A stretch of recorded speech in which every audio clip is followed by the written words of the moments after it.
शेतकरी अक्षरशः फेकून द्यायच्या अवस्थेत आहे टोमॅटो. कसे कंट्रोल करणार आहात आणि काय? हे बघा, शेतकऱ्याच्या नशिबी हे कायमचं मरण आहे.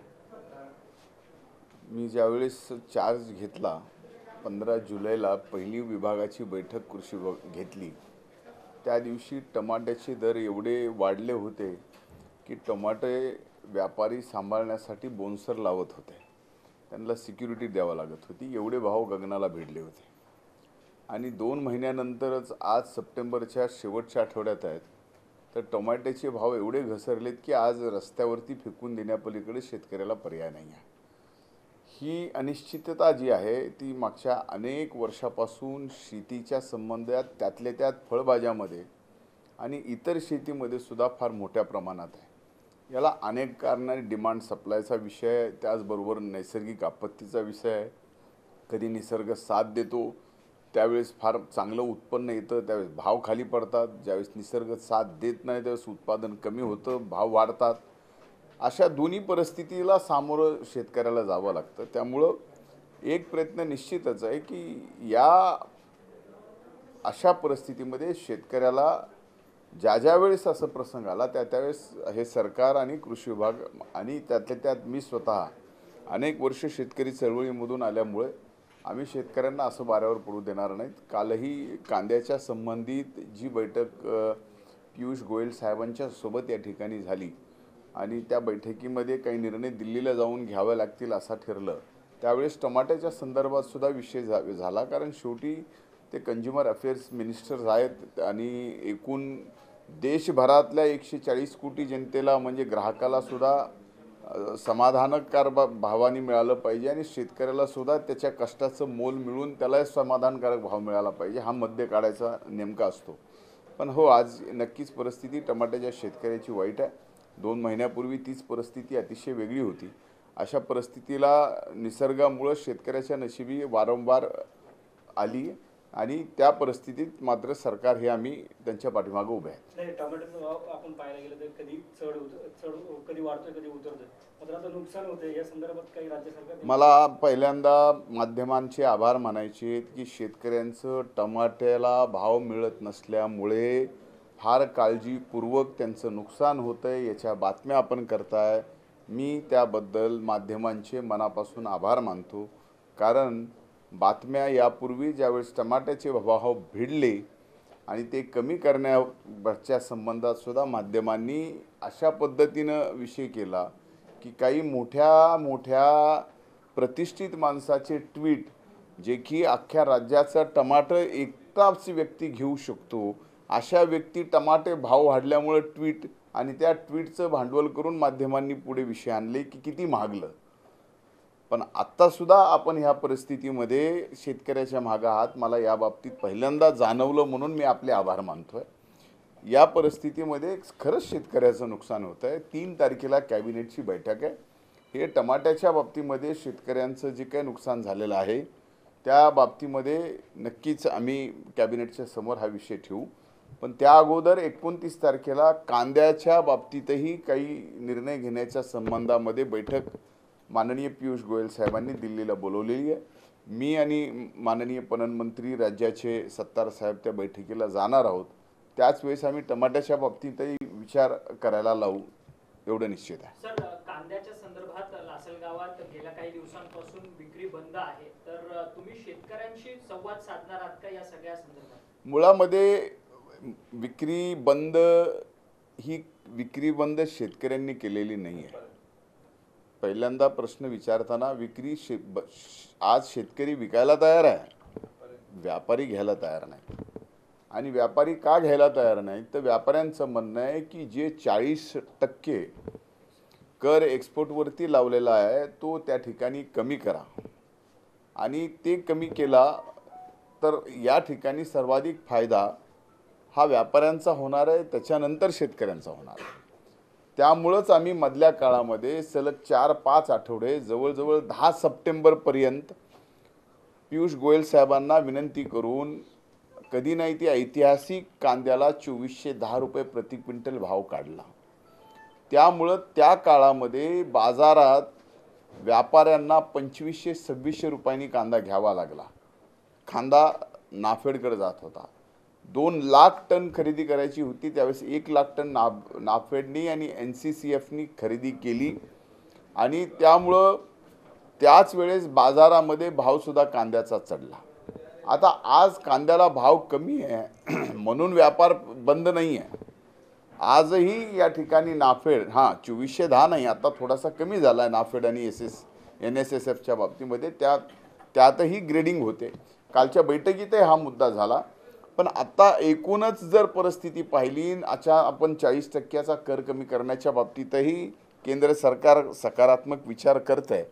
पण ते सगळाच कांदा जर परदेशात गेला आणि उद्या परत इथं कांदा ग्राहकांना महागला, तर ह्या दोन्ही गोष्टी ही कंझ्युमर अफेअर्सला बघावं लागतं, कृषी विभागाला नाही. कृषी विभाग हा पूर्णपणानं शेतकऱ्याच्या पाठीमागे खंबीरपणानं उभा आहे.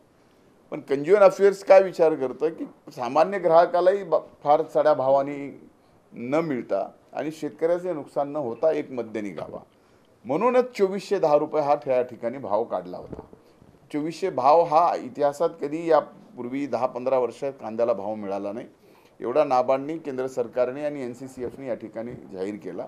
आता त्या संबंधित कर कमी करण्याच्या विषयामध्ये नाबार्ड आणि NCCFनी फक्त सेंटरवर गेलेल्या शेतकऱ्यांचाच कांदा घ्या असा जो काय आग्रह आहे, त्याच्यातही काल बैठकीमध्ये चर्चा झाली की शेतकऱ्यांच्या तिथे जाऊन लिलाव केंद्रावरती जाऊन नाबार्डनी आणि NCCFनी कांदा खरेदी करावी आणि त्या कांद्याला योग्य भाव आत्ता 2400 खाली नाबार्डनी आणि NCCFनी केलेला आहे. तो 2410 म्हणजे जो पूर्वी होता त्याप्रमाणे करावा अशी त्यांची मागणी. याबाबत 29 तारखेला सन्माननीय पीयूष गोयलच्या साहेबांच्या सोबत बैठक आहे. त्या बैठकीमध्ये नक्की त्यात निर्णय होईल.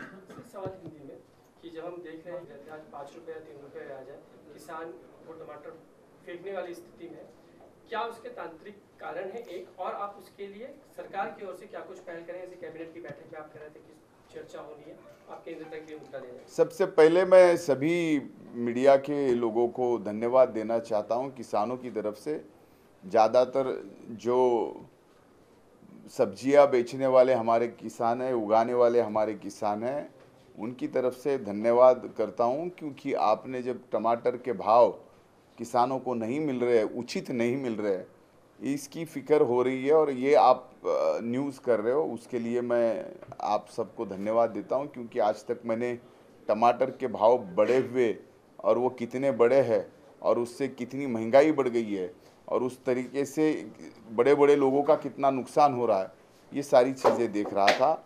लेकिन मुझे आज विशेष रूप से आनंद होता है कि यहाँ पे टमाटर उगाने वाले किसानों की चिंता आज मीडिया को हो रही है. मैं यही आपके माध्यम से कहूँगा कि आज जिस तरीके से भाव पूरी तरह से घटे और टमाटर रास्ते पे फेंकने के सिवा कोई दूसरा उपाय आज किसानों के सामने नहीं है. उसी विषय में 2 महीने पहले जब मैंने इस कृषि विभाग की जिम्मेदारी ली थी, उसी दिन 15 जुलाई को जब पहली मीटिंग ली थी और प्रेस के सामने गया था, तब प्रेस ने यही सवाल पूछा था कि आपको क्या लगता है कि आज टमाटर 250-300 रुपये किलो गया है, आप क्या कहते हैं. तब आपने भी एक इस तरीके से न्यूज़ चलाई थी कि किसी एक बड़े आदमी ने टमाटर कितने महंगे हो गए, हालांकि वो बड़ा आदमी इतना बड़ा है कि पूरे महाराष्ट्र का टमाटर अकेला खरीद सकता है, फिर भी उसको टमाटर के 250 रुपये भाव से चिंता हो रही थी. तब मैंने ये बात कही थी कि ऐसा विषय है, किसानों के जीवन में हमेशा चढ़ाव देखा गया है, गिरावट देखी गई है, क्योंकि यही एक ऐसी किसान की जात है जिस जात पूरे क्लाइमेट के सामने अपनी खेती करता है, बिजनेस करता है, खुले आसमान में अपना बिजनेस करता है. ऐसी कोई बिजनेसमैन आपको दिखाई नहीं देगा जो खुले आसमान में अपना बिजनेस करता होगा. जो ये बिजनेस किसान करता है, अपनी खेती करता है. तो हर समय जब प्रोडक्शन ज़्यादा बढ़ता है तो कीमतें कम होती है, जब प्रोडक्शन कम होता है तब कीमतें बढ़ती है. तो ये सारे विषयों का मेल होना चाहिए. इसलिए हम टमाटर उगाने वाले सभी किसानों के पीछे भी पूरी तरह से खड़े हैं कि उनका भी नुकसान ना हो. 3 तारीख को जब कैबिनेट है, राज्य की कैबिनेट में ये विषय, ये मुद्दा मैं निकालने वाला हूँ.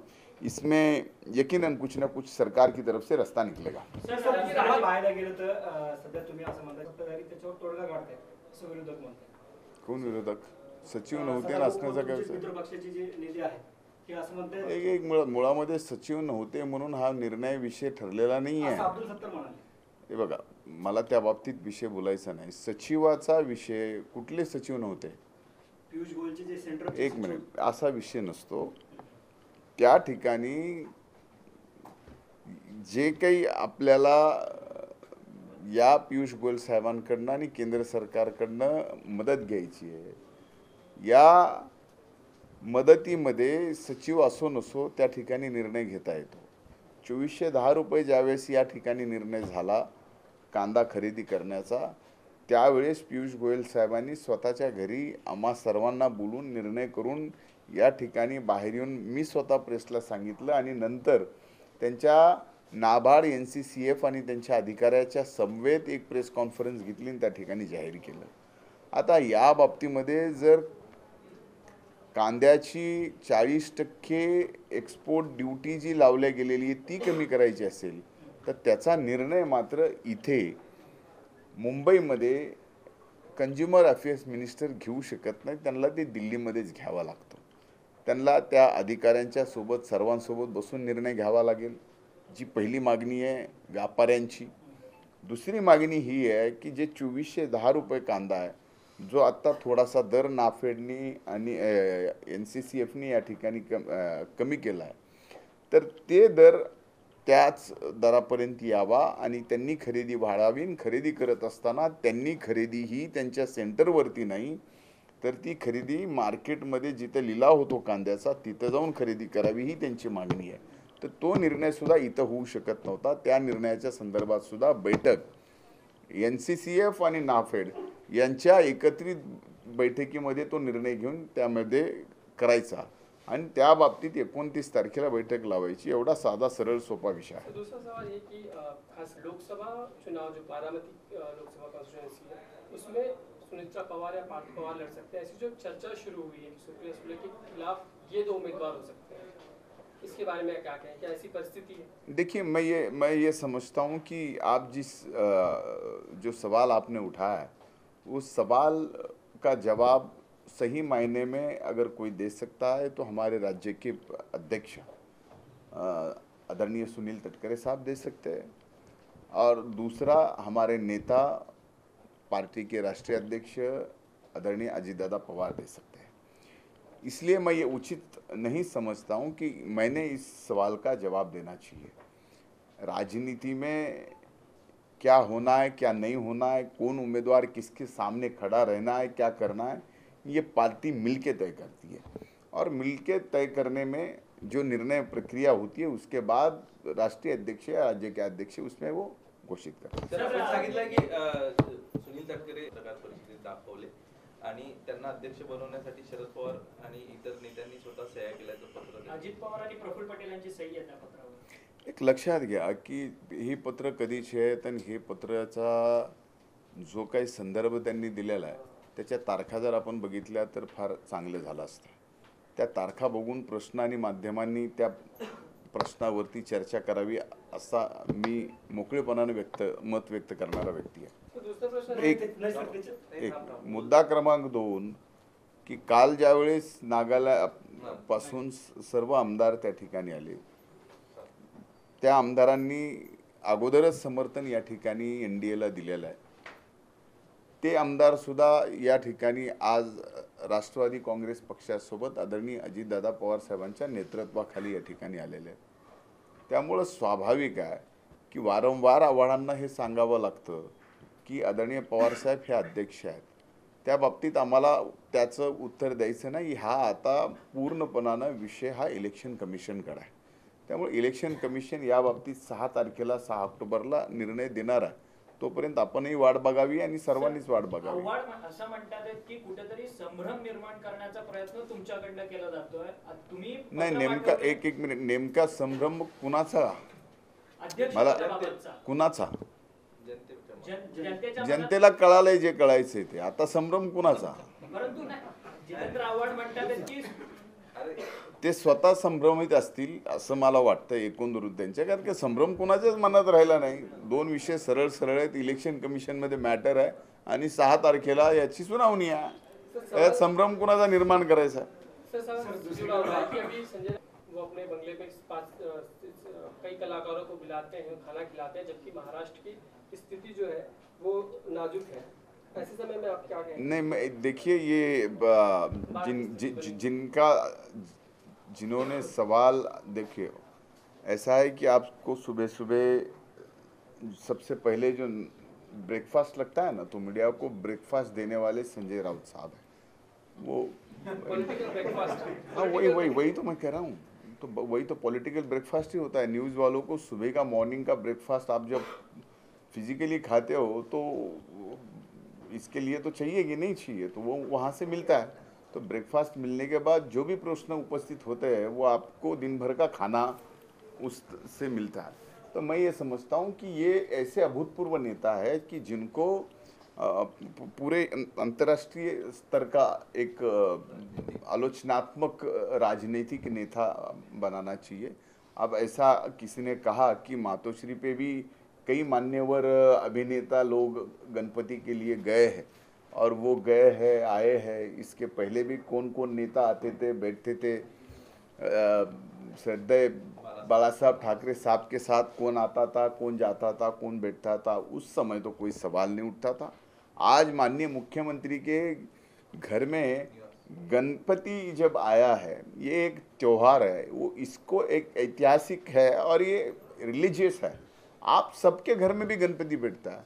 आपके कोई रिश्तेदार आते, आपके मानने वाले आते, उसमें अगर मुख्यमंत्री को मानने वाले कोई अभिनेता आए तो इस नेता के पेट में दर्द होने की कोई बात ही नहीं है। नाही सर, दुसरीकडे पाहायला गेलं तर काय माहिती काय ना, कुठेतरी पाठीमध्ये नाही, एक मिनिट। गणपतीच्या दर्शनाला कोण येतं आणि गणपतीच्या समोर नतमस्तक होऊन गणपतीचा आशीर्वाद कोण मागतं? आता त्यांनी त्याच्या व्यक्तिगत जीवनामध्ये यूट्यूबवर काय बोलला आणि काय नाही बोलला, त्यांनी काही गणरायाला शिव्या दिल्या, त्यांनी काही गणपती बाप्पाच्या विरोधात काय बोलले आहेत? प्रॉब्लेम काय आहे? मग गणपतीच्या समोर कोणी नतमस्तक झालं तर राऊतांना प्रॉब्लेम काय आहे? ते तर म्हणजे असलं त्यांचं हिंदुत्व आहे की आपलं तरी सगळ्यांचं रक्त लाल आहे, त्यांचं भगवं आहे। आणि त्या गणरायाच्या समोर कुणी येऊन झुकलं, पाया पडलं तर त्याच्यात कुणाला काही वाईट वाटण्याचं कारणच नसावं, आणि त्याच्यावरती अशी टीका करणं पण चुकीचं आहे। म्हणजे गणपती हा विषय सुद्धा टीकेचा होऊ शकतो का? अरे देव आहे तो आपला, रिद्धी सिद्धी विघ्नहर्ता, ज्याला सुख करता दुःख हरता म्हणतो।